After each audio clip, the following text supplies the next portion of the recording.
Dear students, do you want to get into the fascinating world of physics? Please see this video and also subscribe to this channel.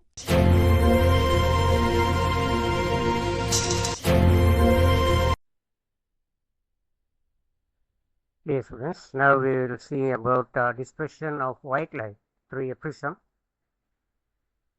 The angle of deviation produced by a prism is so far discussed only for monochromatic light, that is of light of single color. When white light enters into a prism, an effect called dispersion takes place. What is dispersion? Dispersion is spreading up of white light into its constituent colors. This band of colors of light is called its spectrum. So you can write the answer for the question, what is a spectrum? You can write this. The band of colors of light is called a spectrum. When a narrow beam of parallel rays of white light is incident on a prism and a refracted beam is received on a white screen, a band of colors is obtained in the order recollected by the word vibgea. That is violet, indigo, blue, green, yellow, orange, and red. The violet is the most deviated color, and red is the least deviated color, as shown in this diagram. So through the glass prism, a white light is passed, and we get this dispersion of white light into its constituent colors.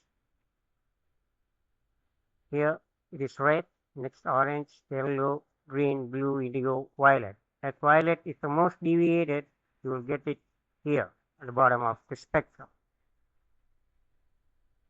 The colors obtained in a spectrum depend on the nature of the light source. Each color in vacuum has a different wavelength. The red color has the longest wavelength of 700 nanometer, while the violet color has the shortest wavelength of 400 nanometer in vacuum. Though all the colors have different wavelengths, they all travel with the same speed in vacuum. So this speed of light is independent of wavelength in vacuum. Therefore, vacuum is a non-dispersive medium. So you can remember these points. Who demonstrated that white light is a combination of colors, various colors? That is Sir Isaac Newton. He has demonstrated through this experiment to produce white light by recombining all the colors of it. He used a prism to produce dispersion and made all the colors to incident on another inverted prism to combine all the colors to get white light, as shown in this diagram.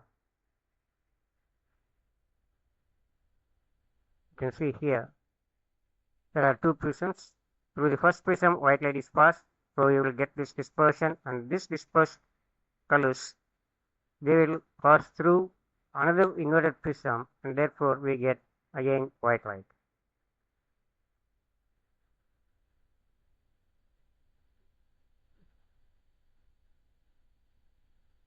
So when white light enters a medium, the red color travels with the highest speed and violet color travels with least speed. Hence the wavelengths of colors in a medium are no longer the same as they are in vacuum. Actually, the dispersion takes place in a medium because of the difference in speed for different colors in a medium. In other words, the refractive index of a material of a prism is different for different colors. For violet color, the refractive index is highest. And for red color, the refractive index is the least. So you can remember the refractive index will be least for red color, and the refractive index is maximum for violet color. And the refractive index of two different glasses for different colors is as shown in 6.4 here.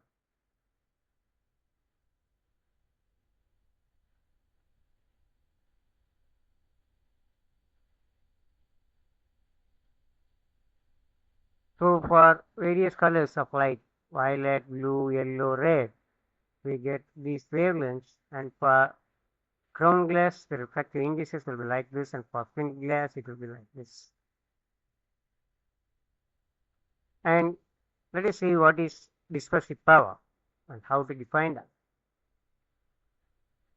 For that, let us consider a beam of white light passing through a prism, and it gets dispersed into its constituent colors as shown in this previous diagram.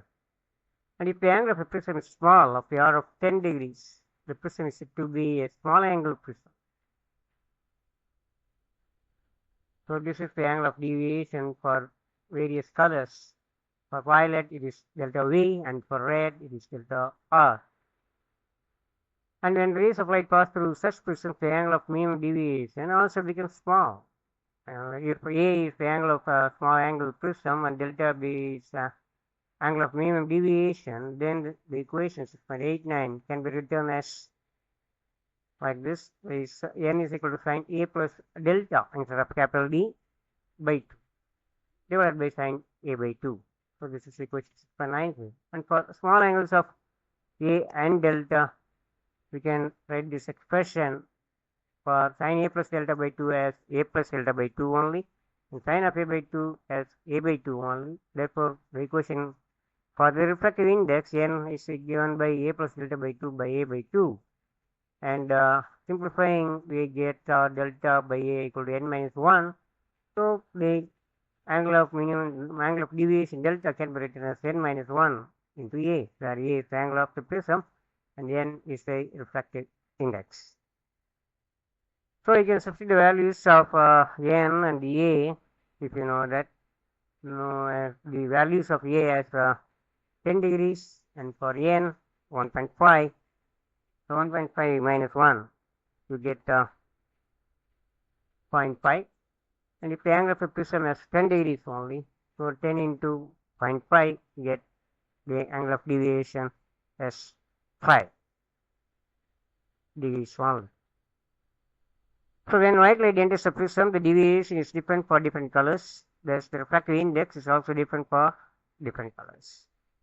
If delta V and delta R are the angles of minimum deviation for violet and red color respectively, and NV and R be the refractive indices for the violet and red color respectively, then for violet color the angle of deviation is given by NV minus 1 into A, and for red color it is delta R equal to NR minus 1 into A.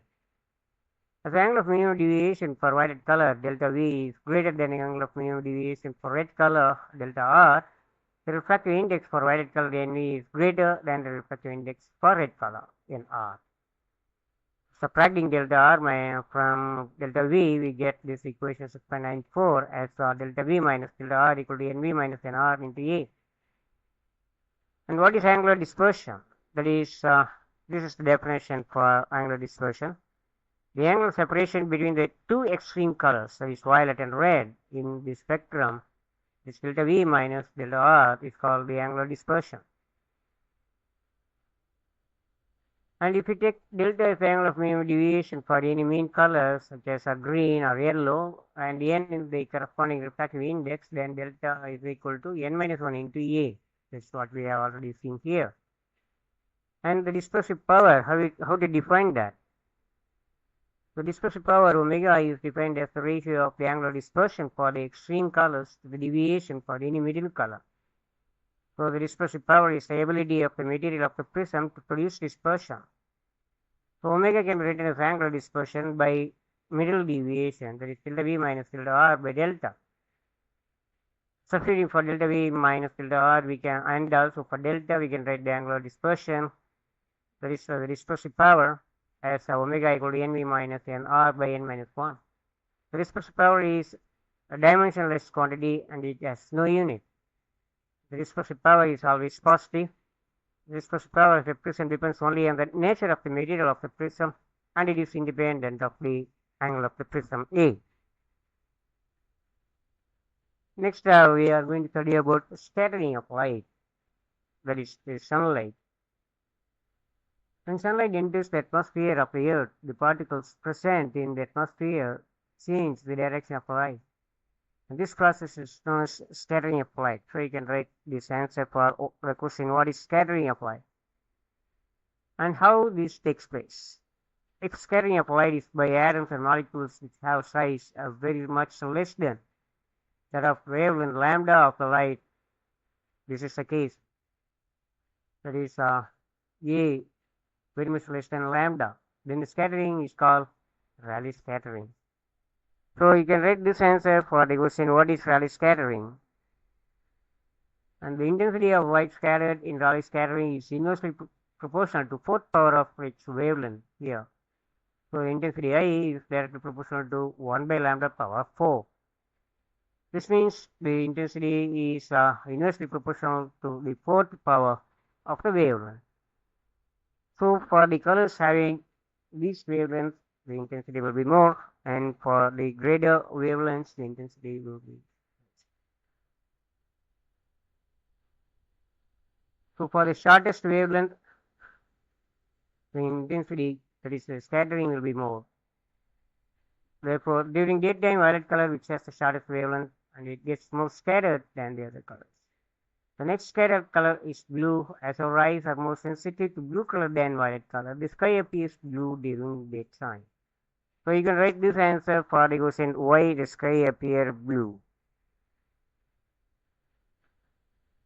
And we can also write this answer for the question why during sunrise and sunset the sky appears red. So for this we can write this answer. During sunrise and sunset, the light from the sun travels a greater distance through the atmosphere. Hence the blue light, which has shorter wavelength, is scattered away, and the red light, which has longer wavelength and less scattered, manages to reach our eyes. So this is the reason for the reddish appearance of sky during sunrise and sunset. If light is scattered by large particles like dust and water droplets present in the atmosphere, which have size A greater than the wavelength lambda of light, A very much greater than lambda, the intensity of scattering is equal for all the colors. This non-Rayleigh scattering is independent of wavelength. It happens in clouds, which contains a large amount of dust and water droplets, like this. Thus in clouds, all the colors get equally scattered, like this. So light will get equally scattered, and therefore the clouds will appear white in color. So this is the reason for the whitish appearance of cloud. But the rain clouds appear dark like this,